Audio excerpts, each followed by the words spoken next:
I mean, it's just, look, it's presidential to look like you're playing golf, and no one can imagine Joe Biden doing anything athletic like that right now. And it speaks to, these kind of things you can't really quantify. Who do you want to have a beer with? Who would you rather hang out with? Who do you have more trust in? Who looks more powerful in a position? And somehow Donald Trump looks more powerful playing golf than Joe Biden does. Hey, it's Alonzo Bowden with another rebelhq TYT video. So these cult worshippers, I mean journalists, think that Trump looks presidential playing golf. No, he looks like another fat old guy playing golf. He looks like another fat old white-collar criminal celebrating with his buddies how much money he got away with. Actually, as a president, he played more golf and cost more money doing it than any president in history. And he made money playing golf because he played golf at courses he happened to own. Like I said, white-collar crime, fleecing America. Yeah, that's what you're worshiping. Good for you. He does look fleece-like. Matter of fact, I'd say he looks like a sheep, but I'm not here to insult sheep. They are fine animals. Does he look more presidential, more in shape, more athletic? Sorry, I just used the word athletic in relation to Trump. I had to laugh. Does he look more athletic than Joe Biden? Well, I don't think so, because Joe Biden doesn't have a 48-inch waist. And Joe Biden rode a bicycle. Can you imagine Donald Trump trying to ride a bicycle? Now, granted, Joe Biden fell off the bicycle, but you know what else he did? He got up. Can you imagine Donald Trump falling down? There is no way he could get up by himself. There's no way he could get up without equipment. You're going to need equipment. Maybe 3 Secret Service guys, they do work out quite a bit. But I think if Donald Trump's fat ass fell down, you're going to need equipment. So is he more athletic than Joe Biden? I don't know. Joe's 80-something years old, so Joe might not be the best comparison. However, there is a recent president who was in pretty good shape. We both got TU? Yeah, we both got TU. This could be it. This is money time right here. Money time. Whap. Ooh! They warned me about you talking a little bit when you got going. Let's see what you got. Oh! Barack Obama. That's right, Barack Obama. Remember him? Oh, he was a little more athletic than Trumpy's fat ass. He also played golf. Biden's not really a golfer. Obama was a golfer. And the right wing, Newsmax, Fox, all of them lost their minds. Every time Barack Obama played golf, it was the worst thing that could ever happen. Yeah, but it was Trump who cost more than any president ever did and played golf more than any president ever did. Now suddenly it looks presidential.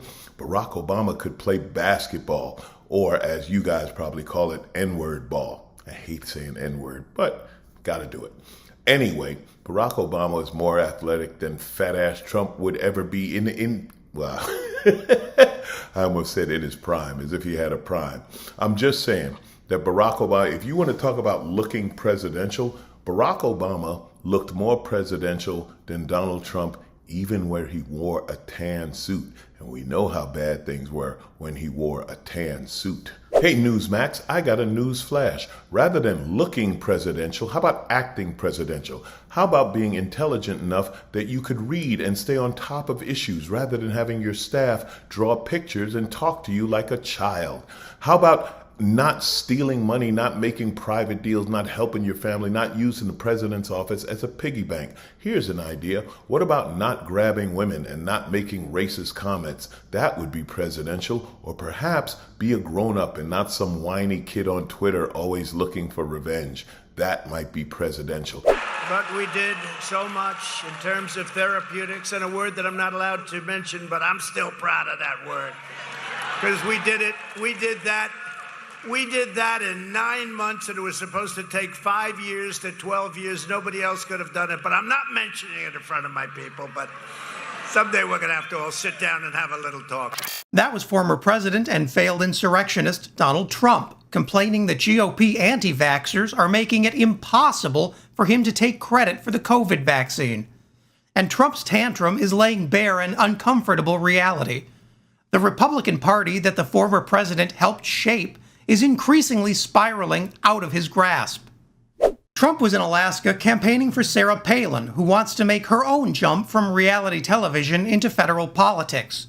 She's running for Congress in a crowded field that includes a socialist named Santa Claus. But even in a race that crazy, it's still considered over the line for Trump to even mention the COVID vaccine by name. That's some powerful right-wing censorship. It's possible that Trump may actually be learning a lesson here, but let's not go too far. Last year at a rally in Alabama, Trump again tried to take credit for the COVID vaccine. I recommend take the vaccines. I did it. It's good. Take the vaccines. But no, that's okay. That's all right. You got your freedoms. But I happen to take the vaccine. If it doesn't work, you'll be the first to know. The crowd responded with a thundering wave of boos. And last December, Trump got into a fight with Candace Owens after Trump argued that the vaccine actually did help with COVID. Now, Trump isn't so willing to embrace the vaccine anymore, at least not by name. In Alaska, Trump referred to the vaccine as that thing I'm not allowed to mention, saying he wouldn't hurt the snowflake ears of supporters by daring to say the word vaccine in public. As it turns out, even Donald Trump isn't willing to challenge his supporters on this issue. But what does this actually mean? As it turns out, Republican crowds have gotten awfully comfortable booing Donald Trump. After bare-knuckle primary fights against Trump-endorsed candidates from Ohio to Pennsylvania, Trump critics are feeling more confident than ever in using their voice. And Trump, by comparison, is facing new challenges holding his coalition together. With MAGA outgrowing the MAGA man, Trump is finally starting to suffer a crisis of confidence. For what it's worth, Trump's political calculus isn't that far off. Republicans still hate the COVID vaccine. Only 1 in 5 believes it's even necessary. And they aren't interested in challenging those views. That's true even for a former president. And Trump is especially aware that another Republican is picking up the anti-vax mantle. Florida Governor Ron DeSantis. DeSantis has emerged as Trump's most notable rival, in part because DeSantis is willing to back with laws things Trump only promised with words. From Florida's Don't Say Gay bill to resisting CDC guidance around COVID vaccination and social distancing, DeSantis is out-Trumping Trump. The irony is that had Trump simply backed the vaccine from the start, he likely would have had the entire Republican Party behind him. Trump isn't the unifying force that he was in 2016 when the Republican Party lacked anything even approaching the insanity of Trumpism. Now, the MAGA movement runs the Republican Party, and there's no shortage of people eager to take Trump's place at the pinnacle of the movement. And with more Republican voters than ever expressing skepticism over both the COVID vaccine and Donald Trump, it's unclear if Trump has the power to once again seize control of the Republican narrative.